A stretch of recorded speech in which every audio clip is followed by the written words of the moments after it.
கலாந்தஸ் நிவாலிஸ். என்னடா புரியாத பேரை சொல்கிறான்னு பார்க்குறீங்களா? இதுதாங்க ஸ்னோ ஃப்ளவருடைய பொட்டானிக்கல் நேம், கலாந்தஸ் நிவாலிஸ். எவ்வளோ அழகாக இருக்குது பார்த்தீங்களா? ரொம்ப சந்தோஷமாக இருந்துச்சு நான் பார்க்கும்போது. ஸ்ப்ரிங் ஆரம்பிச்சிருச்சு, வசந்த காலம் எப்போ வந்துச்சுன்றத மக்கள் அந்த காலத்தில் இதை பார்த்து தான் புரிஞ்சுப்பாங்க. கரெக்டாக ஒவ்வொரு வருஷமும் மாறாம இந்த சீசன்ல இந்த பூக்கள் பூக்கும்.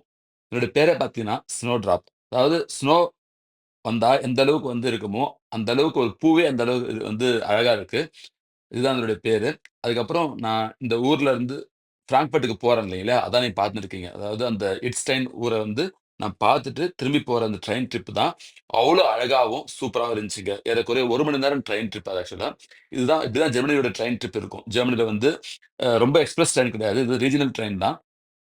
இந்த ட்ரெயின்ல போகும்போது பார்த்தீங்கன்னா, அந்த வியூ அழகா இருந்தது. யூசுவலா நான் டயர்டா இருந்ததுனால தூங்கலாம்னு நெனச்சேங்க. ஆனா தூங்க பிடிக்கல. ஏன்னா, அந்த அளவுக்கு அந்த வியூ நல்லா இருந்தது. வசந்த காலம் வந்துடுச்சு. இதுக்கப்புறம் பனிப்பொழிவோ, இல்ல குளிரோ கம்மியாயிடும்.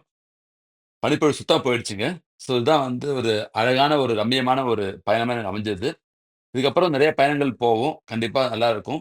இங்க பார்த்தீங்கன்னா, இப்படிதான் ட்ரெயின் சீட்ஸ் ஜெர்மனில இருக்கும். ட்ரெயின்ஸ்ல ரீஜினல் ட்ரெயின்ஸ்ல. ஆல்மோஸ்ட் யாருமே இல்லங்க. ஞாயித்துக்கிழமைன்றதுனால. ரொம்ப எம்ப்டியா இருந்தது. இதுதான் பாத்ரூம் ஆக்சுவலா.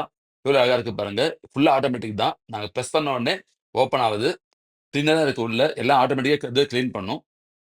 யூஸ் பண்ணதுக்கப்புறம் நம்ம ஸ்விட்ச பிரஸ் பண்ணோம்னா அதுவே கிளீன் பண்ணி விட்டுருங்க. அந்த அளவுக்கு சூப்பரா இருக்கு.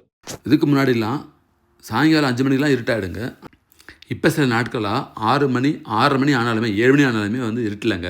அது நல்ல விஷயம் தான். ஏன்னா நெறைய பேர் இப்போ தான் ட்ரிப்புக்கு போவாங்க. இப்போ நீங்க பார்க்குறதெல்லாம் பார்த்தீங்கன்னா, ஃப்ராங்க்ஃபர்ட்டோட அவுட்ஸ்கர்ட்ஸ். அதாவது ஃப்ராங்க்ஃபர்ட்லேருந்து ஏறக்குறைய 30, 40 கிலோமீட்டர் தூரத்தில இருக்குங்க. இங்கேருந்து நெறைய பேர் ஃப்ராங்க்ஃபர்ட்டுக்கு வராங்க ஆக்சுவலா. ஏன்னா ஃப்ராங்க்ஃபர்ட்ல ரெண்ட் ரொம்ப அதிகம். அந்த ரியல் எஸ்டேட் ரொம்ப காஸ்ட்லின்றதுனால, நிறைய மக்கள் ஃப்ராங்க்ஃபர்ட்லேருந்து தள்ளி ஒரு 50 கிலோமீட்டருக்குள்ள வாழ்ந்துட்டு, தினமும் கார்ல இல்ல பப்ளிக் டிரான்ஸ்போர்ட்ல ஃப்ராங்க்ஃபர்ட் போயிறாங்க. சரிங்களா? வேலை செஞ்சுட்டு திரும்ப போறாங்க. யூசுவலா பார்த்தீங்கன்னா, நீங்க உங்களுக்கு ஓன் காரா இருந்ததுன்னா, கண்டிப்பா நீங்க ஃப்ராங்க்ஃபர்ட் போலாங்க. ஹார்ட்லி ஒரு 1/2 அன் ஹவர் தான் ஆகும். 50 கிலோமீட்டரு. ஆனா, பப்ளிக் டிரான்ஸ்போர்ட்ல கொஞ்சம் டைம் எடுத்துக்கங்க. இந்த காணொளி உங்களுக்கு பயனுள்ளதா இருக்குன்னு நான் நம்புறேன். ஏதாவது புதுசா தெரிஞ்சிருப்பீங்க. உங்களோட நேரத்துக்கு நன்றி. நம்ம அடுத்த வீடியோல சந்திக்கலாம். Thank you so much for வாட்சிங். Take care. பாய்.